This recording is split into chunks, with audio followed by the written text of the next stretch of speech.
Έφτασε το καλοκαίρι και μία είναι η ερώτηση που ακούω καθημερινά στο κομμωτήριο. Γιατί ξεθοριάζει το χρώμα μου, τι μπορώ να κάνω να το διατηρήσω λαμπερό, να μην ξεθοριάζει. Η λέξη κλειδί είναι ενυδάτωση.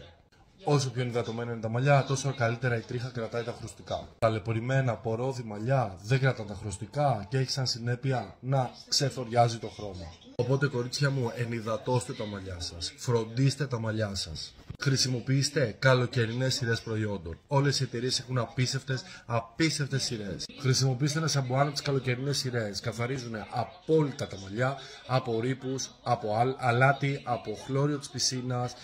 Έχουν πολύ καλό και βαθύ καθαρισμό της τρίχας. Μια πάρα πολύ καλή ενυδατική μάσκα, ανάλογα με τον τύπο των μαλλιών σας. Ο κομμωτής σας θα σας βοηθήσει να επιλέξετε ποια ταιριάζει σε εσάς. Τότε μην ξεχνάμε τα leave-in προϊόντα. Αντιλιακή προστασία, θρέψη, επιπλέον θρέψη, κλείδωμα της υγρασίας.